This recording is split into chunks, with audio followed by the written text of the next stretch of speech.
वो This क्या है, conference will now be DNS recorded. Configure करने के लिए ये हमारे पास सबसे पहला काम हमारा कि बाइंड पैकेज हमारे पास इंस्टॉल होना चाहिए डीएनएस कॉन्फ़िगरेशन में। तो इतने सारे इसके डिपेंडेंसीज थे, वो ऑलरेडी हमारे इस पीसी के ऊपर रिजॉल्व हो चुके हैं और कंप्लीट हो चुका है। नाउ इसके बाद आपको एक फाइल खोलना है, vim/etc named.conf, ये फाइल हम कॉन्फ़िगर करते हैं। तो इस फाइल में आपको सबसे पहले तो ऊपर यानी यहाँ ऊपर जाना है। ये सेक्शन जो आपको ऑप्शंस का सेक्शन आपको दिख रहा है, ये इस सेक्शन में आपको ये पहले से डला मिलेगा 127.001, that is our loopback address. तो ये पहले से डला मिलेगा। आपको स्पेस देके अपने मशीन का आईपी डालना है ऐसे और सेमीकोलन लगाना है, ये आपको करना पड़ेगा, है ना। ये नहीं मिलेगा आपको यहाँ पे। तो इतना आप करना है ये, ठीक है। ये एक काम है। तो मैं यहाँ पे लाइन नंबर सेट कर दूं, हाँ लगभग 11 नंबर पे दिख रहा है मुझे। सो आई थिंक 11-12 पे आपको ऐसे ऊपर नीचे मिल सकता है। देन इसके बाद ये जो लाइन है ना, इस लाइन को आप इवन नोट कर सकते हो या समझ सकते हो। ये लाइन मैंने हाईलाइट कर दी, ठीक है। देन ये जो दिख रहा है आपको, ये आईपी डालना है आपको, ये वाला आईपी जो आपके मशीन का आईपी है वो आपको यहाँ डालना है। ये मेरे मशीन का आईपी है तो मैंने यहाँ डाल दिया। तो आपके मशीन का जो आईपी है वो यहाँ डालना है आपको। ये पहले से डला मिलेगा सब, ठीक है। फिर आपको ये वाली लाइन में अलाउ क्वेरी वाली लाइन में, ये लिसन ऑन वाली लाइन थी, तो 53 पे क्या लिसन करना है तो वो बता दिया। अलाउ क्वेरी पे क्या करना है, अलाउ क्वेरी पे आपको यहाँ पर अपना आईपी डाल देना है। तो यहाँ पे भी आपको आईपी नहीं मिलेगा, यहाँ पे भी डालना है। तो सेम चीज जो हमने यहाँ करी है, लिसन ऑन 53 पोर्ट वाली लाइन पे, इस पे सेम आपको ये वाली जगह पे भी करना है। ये आईपी आपको इंसर्ट कर देना है। इतना काम आपका ये सेक्शन पे क्लियर। फिर आप नीचे जाओगे, सबसे नीचे, ठीक है। तो ये दो लाइंस आपको दिखाई देंगी पहले से, ये दो लाइन ये आपको पहले से मिलेंगे। तो इनके ऊपर आपको ये इतनी एंट्री करनी है जितनी मैंने सिलेक्ट कर रखी है अभी, ठीक है। इतनी अब मैं ये सिलेक्ट हटा रहा हूं ताकि आप प्रॉपरली देख पाओ। क्लियर हो गया। इतनी एंट्री यहाँ से लेके यहाँ तक, ये एंट्री आपको करनी है। ये एंट्री क्या है इसको समझना। कभी भी जब डीएनएस कॉन्फ़िगर होता है तो आपको दो जोन कॉन्फ़िगर करने पड़ते हैं। एक होता है आपका फॉरवर्ड जोन और एक होता है रिवर्स जोन। तो ये हमारा फॉरवर्ड जोन है। फॉरवर्ड जोन क्या करता है कि मशीन से ट्रैफिक को फॉरवर्ड करता है, और रिवर्स जोन क्या करता है, रिवर्स में उसको अप्लाई करता है। सेम तरीके से जैसे फायरवॉल इनबाउंड और आउटबाउंड में करता है, ऐसे ही हमारे डीएनएस में भी ये होता है सेल्फ क्वेरी करने के लिए। तो ये सेक्शन पे मैंने यहाँ पर लिखा है जोन में डबल क्विट के अंदर सर्वर डॉट कॉम, क्योंकि मेरे मशीन का जो मैं डोमेन कॉन्फ़िगर कर रहा हूँ वो सर्वर डॉट कॉम के नाम से कर रहा हूँ। और फिर बाकी सेम इसी फॉर्मेट में, मतलब वो डीएनएस में एक खास चीज है जो आपको ध्यान देने की जरूरत है। यहाँ एक सिंगल डॉट, यहाँ एक सिंगल स्पेस कॉमा, ये बहुत क्रूशियल है। नहीं तो आगे दिक्कत हो जाएगी, मतलब किसी भी कमांड में आगे आपको प्रॉब्लम होगी। तो इसलिए ये बहुत ही ध्यान से स्क्रीनशॉट लेके आप देखिए और फिर वैसे का वैसा एग्जैक्ट नोट कीजिए, है ना। तो ये हमें देखना है यहाँ पे। ये हमारा टाइप मास्टर डीएनएस बन रहा है हमारा, ठीक है। तो ये फाइल मैं बना रहा हूँ, कौन सी फाइल है, fd.server.com। ये फाइल का नाम आप कुछ भी डाल सकते हो, जो फाइल का नाम आपको देना है वो दे सकते हो। मैंने यहाँ पे इसलिए ये डाला ताकि मुझे ध्यान रहेगा, fd मतलब फॉरवर्ड, server.com के लिए मैं फॉरवर्ड लिख रहा हूँ, है ना। और यहाँ पर भी मैंने वही काम किया। सो अलाउ अपडेट नन नहीं करना अपने को, लोकली कॉन्फ़िगर हो रहा है। और यहाँ पर re.server, so that is reverse, ये रिवर्स बन रहा है। अब यहाँ ये चीज समझना, ये जो जोन के अंदर मैंने ये डाला है, ठीक है। सो ये एड्रेस है हमारा, ठीक है, ये हमारा एड्रेस है डॉट आरपा, लेकिन ये उल्टा जाता है 3 ऑक्टेट पे। तो ये उल्टा चलता है, रिवर्स में चलता है। आप कहीं पे भी जब डीएनएस का रिवर्स लुकअप जनरेट करते हो तो ये उल्टा चलता है। तो मेरे मशीन का आईपी 192.168.179 डॉट समथिंग है। तो ये मैंने 3 नेटवर्क को फॉर्म में रिवर्स पे लिखा है।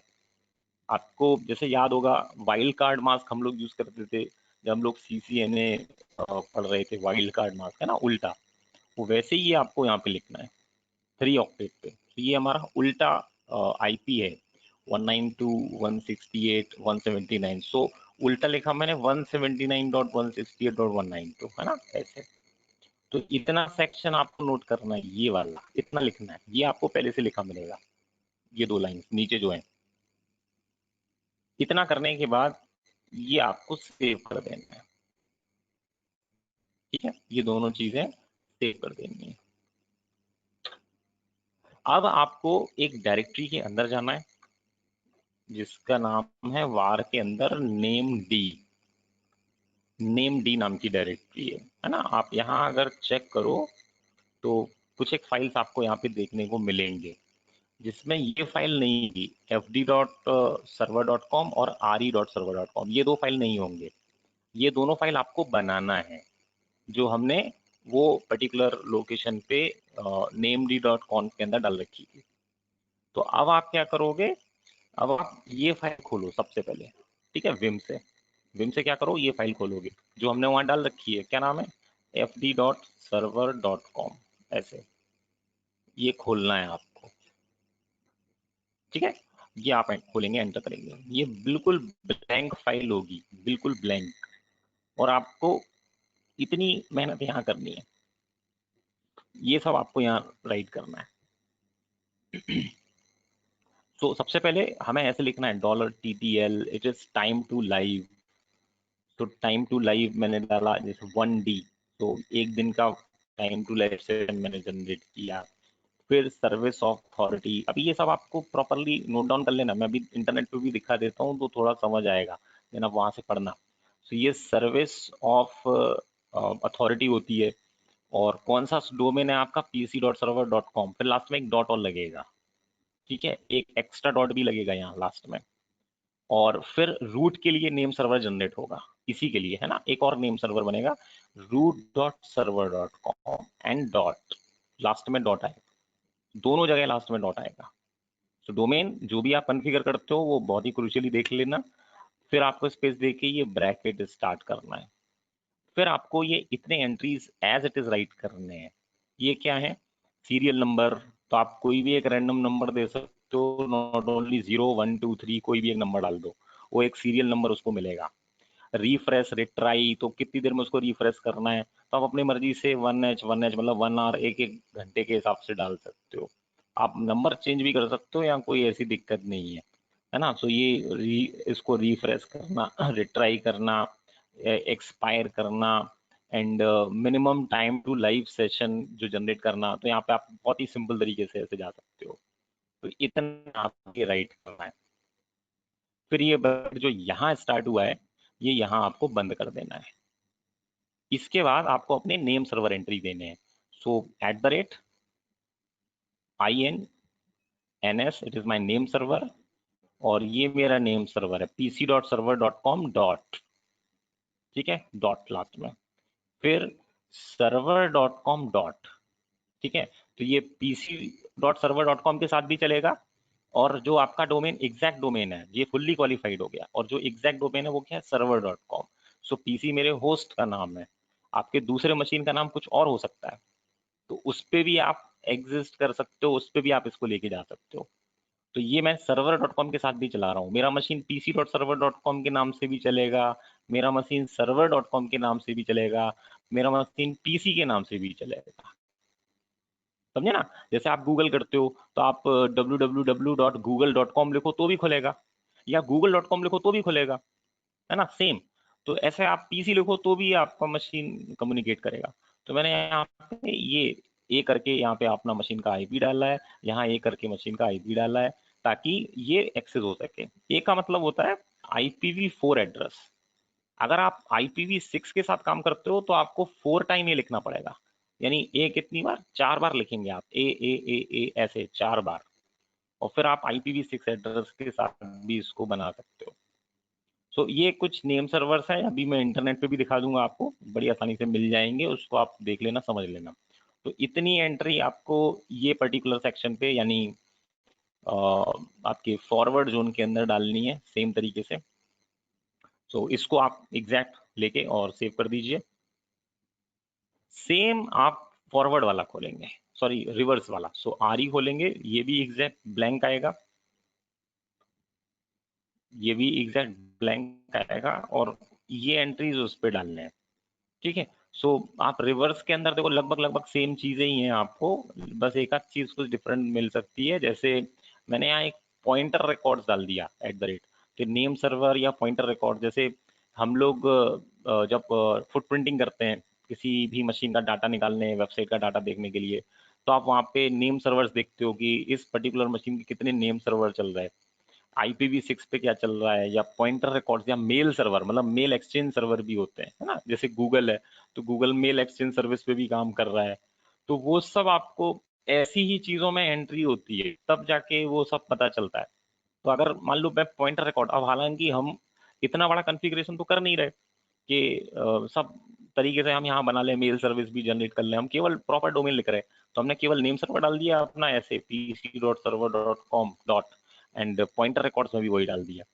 तो आपको अलग बनाने की जरूरत नहीं है, आप ऐसे ही सेम डाल दो बस। और फिर अपने पीसी के साथ भी आप जा सकते हो, तो अगर कोई पीसी भी लिखेगा तो भी डोमेन कॉल करेगा।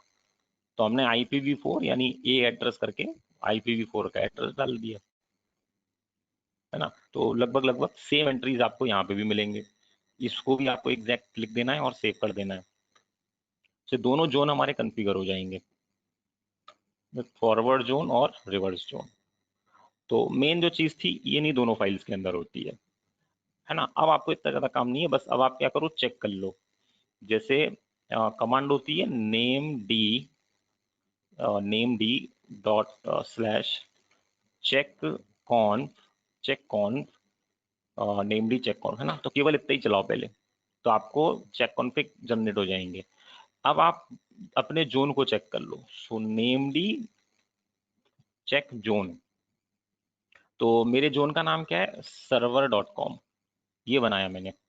और ये फाइल मैंने कहाँ रखी है, तो मेरी फाइल है var के अंदर, नेम डी के अंदर, जिसका नाम है fd.server.com। तो इसको आप एंटर करो, तो आपको यहाँ जोन सर्विस लोडेड 0 ऐसे ओके स्टेटस मिलना चाहिए। ठीक, सो पहली बार में मे बी अगर आपको ओके ना मिले, कोई एरर मिले, तो आप एक बार वेरीफाई कर लेना, कहीं ना कहीं किसी भी चीज में कोई ना कोई मिस्टेक होगी, उसको चेक कर लेना। ठीक है, इट मे बी पॉसिबल कि ये कमांड आप चलाओ तो आपको ओके स्टेटस ना मिले। तो आपको क्या करना है, वो दोनों फाइल्स को चेक कर लेना, फॉरवर्ड वाली एंड रिवर्स वाली, और प्रॉपरली वेरीफाई कर लेना। फिर उसके बाद ये चेक करना, क्योंकि जब तक ये चेक नहीं होगा ना, वेरीफाई नहीं होगा, तब तक आगे कोई मतलब नहीं है आगे जाने का। तो ये आपका वेरीफाई हो जाएगा, ओके। इसी तरीके से अब आप जो है ना अपने दूसरी वाली फाइल को चेक कर लो, तो उसके लिए भी आप ऐसे चलाओ, name d dash check zone, और उसको आप ऐसे डालो रिवर्स वाला जोन जो हमने बना रखा है। तो हमारे रिवर्स वाले जोन का जो एड्रेस था वो कितना है, 179.168.192, है ना, उल्टा, और dot in dash ADDR dot आरपा। और ये मैंने कहाँ डाल रखा है, वार के अंदर, नेम डी के अंदर, re.example-server.com। तो ये भी आपको ओके मिलना चाहिए ऐसे। तो दोनों चीजें, दोनों आपके जोन जो है प्रॉपरली कॉन्फ़िगर्ड हो चुके हैं। अब आपकी जो दोनों फाइल्स यहाँ बन के आएंगी, है ना, देखो फर्स्ट टाइम आपको ये दोनों फाइल नहीं मिलेंगी। कौन सी, ये RE सर्वर वाली और FD सर्वर वाली, ये दोनों नहीं मिलेंगी। तो ये दोनों बनाई हैं अपन ने, तो अब आपको ये मिलेंगी यहाँ पे। और अब आप ये स्क्रीनशॉट ले लिया ना ये वाला, ये चेक कर लेना, और फिर इसके बाद -L करो। तो इसमें क्या होगा, ये वाली, ये देखो सारी चीजों के जो ग्रुप है वो नेम डी है, नेम डी जोन्स के साथ में चल रहे हैं सब। लेकिन FD वाली फाइल का जो ग्रुप है ना वो नेम डी नहीं होगा, और RE वाली फाइल का ग्रुप नेम डी नहीं होगा। तो आपको इनको नेमडी बनाना है। कैसे बनाना है? सिंपल तरीके से, जैसे बाकी तो सब नेमडी हैं ही, तो कोई टेंशन नहीं है। तो अपन कमांड चलाएंगे chgrp नेमडी। ये डालना है, किस पे डालना है? सब पे डालना है, तो स्टार लगा दो, है ना। या तो नाम डाल के भी कर सकते हो, fd डॉट सर्वर ऐसे भी कर सकते हो, है ना, फिर re करके भी कर सकते हो, या फिर स्टार लगा दो ऐसे। तो स्टार लगा के एंटर मार देना, तो जितनी भी फाइल्स बची हैं उन सब पे क्या हो जाएगा? नेमडी हो जाएगा ग्रुप। तो ऐसे आपको दिख जाएगा, इनके भी ग्रुप क्या हो जाएंगे? नेमडी हो जाएंगे। तो ये काम आपको करना है। फिर इसको रीस्टोर कॉन मार दो, रीस्टोर कॉन -rv बार और नेमडी ऐसे कर देना, ठीक है। सो रीसेट हो जाएगा, रीस्टोर कॉन हो जाएगा। इसके बाद आपको डीएनएस सर्विस को फायरवॉल में डालना है ताकि एक्सेस हो सके। तो हम लोग फायरवॉल वाली कमांड चला देंगे, simple firewall -cmd -- permanent add service और डीएनएस, ठीक है। सो मेरा ऑलरेडी कॉन्फ़िगर्ड है, सो मे बी आपको एक एरर के साथ बोल दे, है ना। ये देखो बता रहा है कि already enabled DNS, so success. Then reload कर देना इसको यहाँ से रीलोड कर देना, तो रीलोड हो जाएगा फायरवॉल। तो फायरवॉल के अंदर सर्विस आ गई। अब आपको दो काम करने। पहला काम आपने जो कर रखा है अगर तो ठीक है, ईटीसी और होस्ट नाम की फाइल में,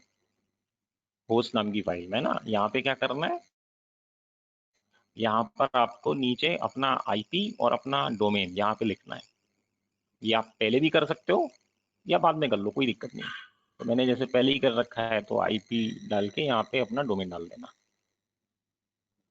ठीक है, इस फाइल के अंदर। फिर आपको रिजॉल्व फाइल खोलनी है, vim/etc resolve.conf, ये फाइल खोलनी है। इस फाइल के अंदर आपको यहाँ नेम सर्वर, ये सर्च में भी आपका डोमेन आ जाएगा, अपने आप आ जाएगा। नेम सर्वर में आपका आईपी नहीं आएगा, तो मे बी यहाँ पे आपको अपना आईपी डालना है। तो हमारा नेम सर्वर इसी से चलेगा, ठीक है, क्योंकि हम कोई बहुत बड़ा सर्वर तो चला नहीं रहे, अपनी लोकल मशीन के लिए कॉन्फ़िगर कर रहे हैं और किसी क्लाइंट को सर्विस देनी है तो इसी से दे देंगे। तो ये आपको डाल देना है इस तरीके से, और इसको सेव कर देना, ठीक है। इसके बाद नेटवर्क सर्विसेज में जाना है, नेटवर्क की जो फाइल है उस पर जाना है। तो हमारी एक फाइल है, अगर आपको याद हो, मैंने वो बड़ी सी कॉन्फ़िगरेशन बताई थी, आप डायरेक्टरी में जाके देख लेना ऐसे, etc sysconfig, या फिर बाहर से विम करके खोल लेना, जैसे भी चाहो, sysconfig नेटवर्क -scripts और ifcfg-cth0, है ना, ये आपको यहाँ मिलेगी, यहाँ पर ये वाली फाइल। तो इस फाइल को खोल लेना, मतलब अंदर जाओ तो भी चलेगा, नहीं तो यहीं से विम कर देना और यहाँ पे फाइल डाल के खोल लेना, ऐसे भी कर सकते हो, ठीक है, ये वाली फाइल। तो अंदर जाके कर सकते हो या वहीं से विम करके खोल लेना। तो इस फाइल के अंदर आपको ये लिखना है, पीयर डीएनएस नो, ये लाइन लिखी नहीं होगी इसमें, ये वाली लाइन, पीयर डीएनएस नो। तो इसको पीयर डीएनएस कर देना, ताकि अपन अभी पीयरिंग नहीं कर रहा है किसी भी चीज़ की, तो उसको पीयर डीएनएस नो कर देना। मैंडेटरी नहीं है, आप बिना इसको कॉन्फ़िगर करे भी चला सकते हो, बट फिर भी सेफ साइड इसको आप कर देना, पीयर डीएनएस नो। इतना चेंज आपको करना है इसके अंदर, ठीक है। इसके बाद नेटवर्क सर्विस स्टार्ट कर देना, सिस्टम सीटीएल, या बाहर आके कर लो, सिस्टम सीटीएल और रीस्टार्ट नेटवर्क, है ना, नेटवर्क, केवल नेटवर्क, ये सर्विस रीस्टार्ट कर देना, है ना। तो अभी मेरा नेटवर्क चल रहा होगा, चलो ठीक है, कोई दिक्कत नहीं। और नेम डी की सर्विस स्टार्ट एनेबल कर देना। अगर नेटवर्क सर्विस फेल भी हो जाए तो कोई दिक्कत नहीं है, है ना, लेकिन ये वाली सर्विस चलनी चाहिए। कौन सी? नेम डी की, ये होना चाहिए स्टार्ट, ये स्टार्ट होना चाहिए और ये इनेबल होना चाहिए। ये दोनों सर्विस आपकी चलनी चाहिए, मतलब ये नेम डी वाली, इसको स्टार्ट और इनेबल करना है। क्लियर? बस इतना काम है, इसके अलावा कुछ नहीं करना, बस हो गया, बहुत ही सिंपल है। मतलब थोड़ा सा है लेकिन हो गया कॉन्फ़िगर। अब आप चेक कर लो। सो एनएस लुकअप पीसी, तो देखो जैसे ही मैंने पीसी लिखा, सिर्फ पीसी, तो भी उसने लुकअप दिखाया मुझे, ये चल रहा है मेरा। आप NS lookup PC dot server dot com, तो ये भी चलेगा, है ना। इवन आप पिंग करके देखो, पिंग, तो पीसी, देखो सिर्फ पीसी लिखने से भी पिंग हो रहा है, देख लो। आप PC dot server dot com, जैसे गूगल पिंग करते हो, तो वैसे आप ये भी कर सकते हो। तो अभी ये मेरा डीएनएस कॉन्फ़िगर हो चुका है, इतना करके। तो अभी किसी का कुछ छूट रहा हो तो बता सकता है। So this is all about how to configure DNS in our RHEL 7 और 8। कहीं पे भी आप इस तरीके से बना सकते हैं।